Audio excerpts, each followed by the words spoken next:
to Simple Alpaca's ASMR channel. Just kidding, guys. Today we are going to be talking about how to connect a controller to your iPad. Now, in this case, we're going to be talking about the Xbox One controller. What's interesting is iOS 13 actually supports both the Xbox One and the PlayStation 4 controller, but I realized everybody was talking about the PlayStation 4 controller and how to connect it, so I figured I might as well show you how to do it with the Xbox One controller. It's pretty much the same exact process. What I will tell you right now though is not every game is supported with a controller support. So if you go and download like Temple Run, I don't know, that's a stupid example, but if you download a game like that, it won't necessarily work with a controller. But as these betas go further and further, and as iOS 13 is older and older, more games and developers will start to support controller support. So that's really cool, and it's a super simple process, no jailbreaking or anything.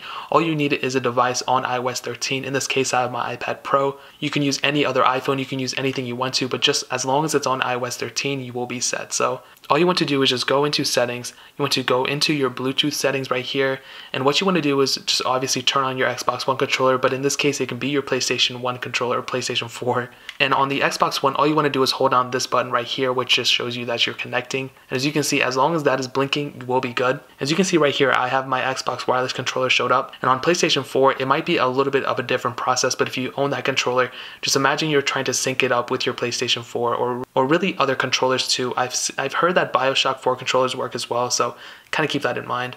And as you can see right here, you will see one of your options here, so either be like Xbox or PS4. In this case, it will be an Xbox One controller. All you want to do is just go ahead and click it, and you can see it says connection unsuccessful. It's because I didn't even hold this down, and as long as you're holding it down, you will be able to connect to it. And I've already ran into an error where I'm not being able to connect to it. So the best thing might be able to do is just forget this device. So if you're connected and then you disconnect for some reason, all you want to do is just forget this device and then hold down that button right up here. As you can see, you're right back into it again. And then we finally got it connected. So it did take me a couple more tries. The first time I did connect to it, it was perfectly fine, but it could take you a couple more tries as well. So just keep messing with it. If it doesn't work the first time, just try and try again, like that one old saying from our shows or whatever. But as you can see, if you mess with the controller right now, you're not going to be able to do anything with the iPad, so it's not like you can fully control it here. All you want to do is just go install a game. Now the two that I know of right now that are supported is Fortnite and Real Racing 3. In this case, I'm going to go into Real Racing 3 because Fortnite, I tried to do it, it works, but it just takes so long to get into a game, and I'm kind of salty about it. But what I've seen, and as you can see, you'll see like a little pop-up down here, and it does say tilt control is on, so I'm curious to see if that is actually... Ooh.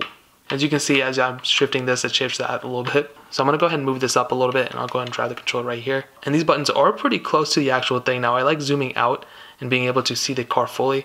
And the controls, honestly, are pretty accurate. If you tilt it, as you can see, it does not work. I don't even know why that said that was the case. But it's pretty much the same exact thing. I do notice the turns are a lot sharper than I was expecting. These buttons obviously do work as well. As you can see, that is braking. Overall, I can definitely tell you, though, is that I'm super surprised by how well this is supported. When I heard that announcement on WWDC, whether it was like a feature or not, I didn't even think about this. So the fact that Apple was thinking about this for us, of adding controller support, is freaking awesome. And what I'm expecting them to really hound down on is probably our Apple Arcade. That's probably going to be one of the biggest things that Apple is going to start doing and start pushing, is for people to go and actually start supporting more games because we have controller support now. So that's really cool. As you can see, this works 100%.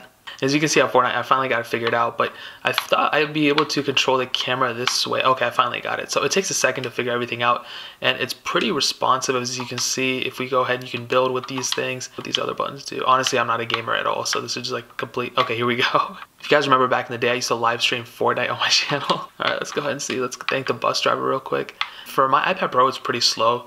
But if you currently own like a newer iPad and it crashed for some reason, as you just saw, and that really has nothing to do with this iPad or even just this controller or anything. It really has to do with iOS 13, and because it's a beta, so there's a lot of bugs with it, there's a lot of everything with it, but as you can see, the controller support does work. So this process is exactly the same if you own a PlayStation 4 controller or whatever. Usually I would be super salty about it if I was in the middle of a game and it crashed, but this is all just temporary. I don't even play games that much, so. But that's pretty much it. Super simple process. No need to make this video like 20 minutes long.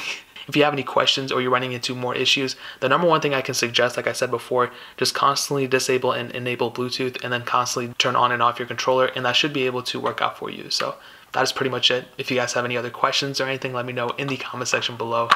hit that like button. That would mean so much. But definitely hit that subscribe button. Every single subscriber that we get really does count, so it means so much if you guys could hit that. Also check out the other links down in the description below. My main channel, my Twitter, my Instagram, all that stuff is down there. I would really appreciate it if you guys could check it out. But more importantly than everything else, I love every single one of you guys. Hopefully I'll catch you guys in the next video. Peace out, till then.